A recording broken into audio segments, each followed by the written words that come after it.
At my husband's funeral, my son Daniel stood at the podium with a trembling voice and thanked another woman. "She was the one who was truly family to us," he said. At that moment, all eyes in the room turned to the woman in the front row, the one in the fitted dress and perfect makeup, and me, the real wife. I sat off to the side, unnoticed, invisible. When the lawyer later informed me that my husband had left everything to her, Linda Mallister embraced my son and smiled a triumphant smile. But then I pulled out the second will, and just like that, there was no one in the room smiling anymore. I never imagined my life would begin anew at a funeral. Robert died in a sudden car accident. We had been married for 40 years. I used to think our marriage, while not romantic, was at least solid. I gave up my career to tend to every corner of our home. He always said, "I can take care of you. You don't need to work."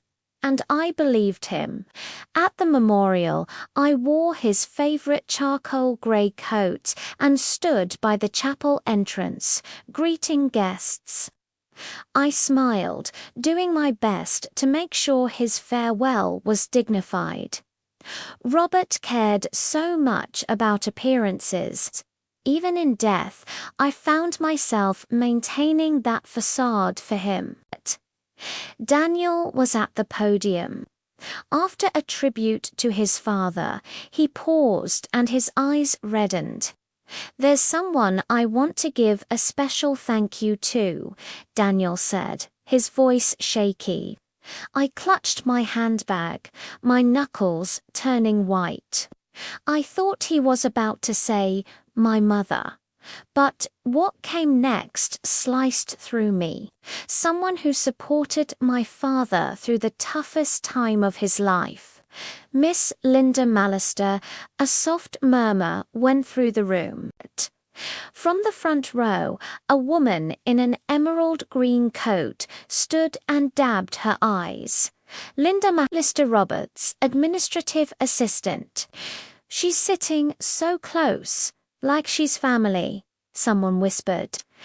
Then I heard Daniel whisper to Linda, "You're the one who's truly family."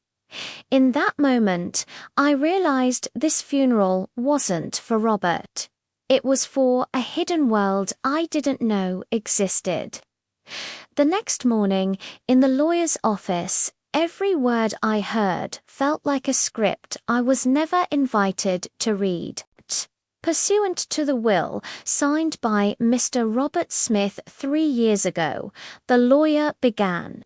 The majority of his assets, including the main residence, the vacation property, and the remaining balance of his personal accounts, shall be inherited by Ms. Linda Mallister. I felt like I'd been pushed off the main stage of my own life. I turned to look at Daniel. He sat ramrod straight, not a hint of surprise on his face. "You knew," I said in a low voice, "didn't you?" He looked at me. "Dad had his reasons." "His reasons?" I whispered. What did 40 years of marriage mean? Daniel was silent for a moment. She understood him. He said, "You didn't. Not only had I lost my husband, I was losing my son." That evening, I searched through old drawers. In the kitchen, I found a folder of letters Robert had kept. One was from the Nantucket Property Management Company. The date was 6 years ago. The recipient, Linda. I had been to that house countless times, not realizing I was just a guest. The next day, I visited my neighbor Giselle. When I mentioned Linda's name, her face stiffened. "Linda, wasn't she the one Robert would take to those symphonies?" she asked. I always thought they were an item. She's been around for at least 10, maybe 15 years. I remember seeing her around here when you were away taking care of your sister. 15 years I sat in Giselle's sunroom, feeling like a stranger who had walked into the wrong house. All these years I had managed our budget down to the last penny, dipped into my parents' savings to rescue his company, and he had been building a golden future for another woman. That night, for the first time in this house without Robert, I put on music. From now on, the music, the beat, the dance steps, it's all mine to choose. I thought the worst was over. But what would truly break my heart was Daniel. We met at a cafe. "Why did you send Linda a legal notice?" he asked bluntly. "Dad gave her the money. It was his decision. Suing her just makes everyone uncomfortable." "Uncomfortable," I said, my voice cracking. "Daniel, your father deceived me for decades. I gave up my career, my friends, I even sold my mother's emerald ring to pay your college tuition." Daniel frowned. "You always bring that up like I owe you something." The words hit me like a blow to the chest. "Dad told me," he continued, "that the happiest years of his life were with Linda. She respected him. You were just too strong." "Too strong," I repeated. I thought about the nights I spent balancing overdue accounts. The years I held back tears at Robert's cold silences. That's what he meant by too strong. I stood up. "You're right," I said calmly. "I was too strong. And starting today, I'll save that strength for myself." I walked out into the rain and sat in my car. I didn't cry. I just sat there realizing I had lost my marriage, my family, even my son. But in that same breath, I understood something else. It was time to live for myself. I called Ruth, a close colleague from my years at Robert's firm. "Ruth, I need your help," I said. "I believe Robert used company funds to buy properties for Linda." She didn't hesitate. "You're not just fixing a marriage, Maggie. You're looking to expose fraud." "I want the truth," I said. "I've spent too long in the dark." We discovered that Robert had been funneling money to a shell company tied to Linda. 3 transfers, totaling over $350,000, staggered over 5 years, just outside the company's audit cycles. It was potentially fraudulent. There it was, the proof. I called a lawyer who specialized in fraud and corporate law. "She betrayed me, and my son helped her," I said.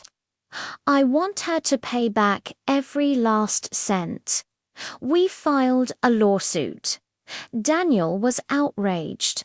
"You're destroying his memory," he yelled on the phone. "Daniel, your memory of your father is a fairy tale," I said. "He was a con man. He hung up on me. It hurt, but I had to do it. I took the stand and told my story. I talked about our 40-year marriage, the sacrifices, and the pain of the truth. In the end, the judge ruled in our favor. She ordered Linda to pay back everything Robert had given her with interest. The total was over $1 million. Linda had to sell the properties. She was broke. I never saw her again. As for Daniel, he didn't speak to me for years. Then, when my father died, he called, we met at the funeral and embraced.